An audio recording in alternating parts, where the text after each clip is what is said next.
Febrero de 1972. Un joven llamado Collins Robson se encontraba haciendo labores de jardinería en la casa.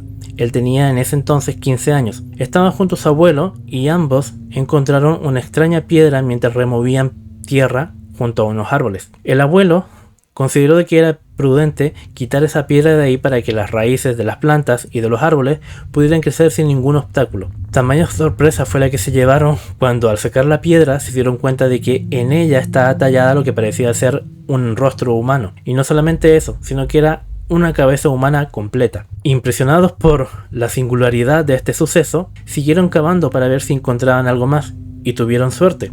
O quizás no tanta, porque encontraron una segunda cabeza de un aspecto aún mucho peor. En la foto que estamos viendo quizás eso no se pueda apreciar, pero la verdad, lo que decían ellos, era de que el aspecto era realmente un poco tétrico, por decirlo menos. Estas dos piezas de piedra con el tiempo serían conocidas como las cabezas de Hexham y parecían estar rodeadas por una especie de aura maligna, pues hacían que en el lugar en donde se encontraban ocurrieran una serie de sucesos paranormales que atormentaban la tranquilidad de quienes trataban de convivir con ellas. Con mucho cuidado, ese mismo día, el joven y su abuelo limpiaron las cabezas y las dispusieron sobre un armario dentro de la casa para que todos los miembros de la familia pudieran admirarlas. Habían encontrado quizás una pieza arqueológica invaluable, datada con 1800 años de antigüedad. En algún momento, las piezas desenterradas ese día parecían haber acarreado una maldición a la familia. La familia Robson experimentó un cambio muy palpable en la atmósfera dentro de la casa. Una perturbadora sensación se apoderó de todos ellos y del ambiente. Los objetos caían al suelo. Las repisas parecían no querer tener nada sobre ellas. El teléfono de la casa tuvo que ser desconectado y arrancado, pues caía al suelo constantemente. Los libros y los cuadros cambiaban de posición o simplemente se giraban. E incluso una de las cerraduras de una de las puertas terminó fracturada luego de que se cerrara con extrema fuerza. Las paredes de la casa comenzaron a agrietarse y parecían estar retorciéndose todo el día, o al menos ese era el ruido que emitían. Las noches eran especialmente inquietantes. Nadie podía dormir tranquilo en la familia Robson, siendo acosados por extraños sueños en donde veían una entidad con forma de hombre lobo. La verdad es que este caso es bastante conocido. Puedes encontrar información en internet y en otros canales de YouTube de una forma bastante fácil y harán una descripción más o menos similar de lo que yo estoy contando aquí. Así que quiero diferenciarme un poquito de eso y resumir algunas cosas. La familia Robson, así como la familia de la casa más próxima a la casa de los Robson, comenzaron a vivir más o menos los mismos fenómenos paranormales. Obviamente la casa de los Robson y su familia eran los más afectados, pero en ambas familias se acusaba la presencia o la extraña presencia de una entidad no humana, pero tampoco pensemos que es algo extraterrestre ni nada por el estilo, sino que la presencia de un lobo muy grande. Y algunos integrantes de la familia, en especial los más pequeños, llegaron a decir que lo habían visto, con una particular característica: el lobo no tenía patas de lobo, sino que manos humanas. Por otra parte, en el lugar del patio en donde habían sido desenterradas estas cabezas, empezaba a crecer la maleza y la mala hierba. Desde ese lugar comenzaban a salir plagas de insectos que solamente asolaban el patio de los Robson, y en menor medida a las de sus vecinos. Sumado al hecho de que había un fuerte olor a orina animal que impregnaba cada lugar del patio y de la casa. Es por eso de que la familia decide deshacerse de estas piezas, que en principio y en teoría eran piezas arqueológicas, así que deciden pedirle ayuda a la Universidad de Newcastle para que se las llevaran y las estudien en el caso de que les parezca necesario. Una vez que la universidad toma las cabezas de piedra y las extrae de la casa de los Robson, ellos piden la intervención de un cura para que bendiga la casa a los integrantes de la familia y así protegerse de alguna forma de cualquier entidad espiritual o demoníaca que aparentemente estaba asolando a esta familia. Y parecía de que dieron con la solución del problema, pues una vez que las cabezas fueron sacadas de la casa, los fenómenos paranormales cesaron totalmente.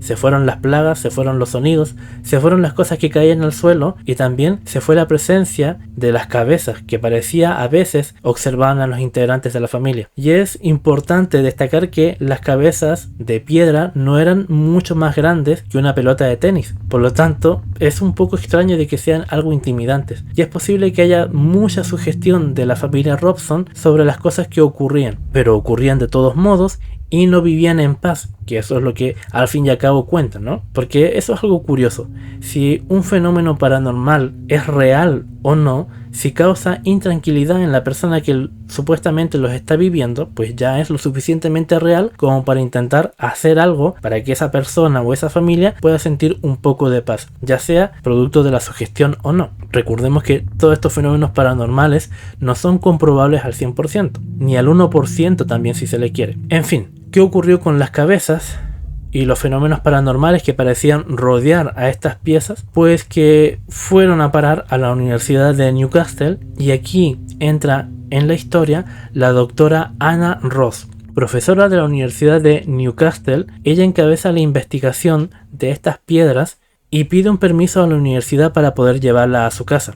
Pues mientras no se comprobara que esto era real o no, o si las cabezas realmente tenían algún valor arqueológico o una datación, eran simplemente piedras bajo estudio, así que ella se las llevó a casa, a su casa, en donde una vez más los fenómenos paranormales comenzaron a ocurrir. Ella era muy escéptica obviamente a toda esta casuística y todo lo que le habían dicho los Robson, pero fue su hijo más pequeño quien comenzó a sufrir pesadillas y a sentir la presencia de esta entidad que ya había descrito como la de un lobo que tenía manos humanas. Incluso describe el episodio en el que ella, estando en la universidad, recibe un llamado de su niñera, la cual estaba muy histérica, apelando y acusando de que una presencia extraña estaba en la casa. Cuando la doctora acudió al llamado de su niñera, encontró a su hijo en brazos de la niñera y en la calle, totalmente enloquecido, sin querer entrar a la casa, producto de que supuestamente estaba esta entidad dentro de la casa. Aquí voy a leer un poco, porque es la descripción que la doctora dio sobre las cabezas, que dice así: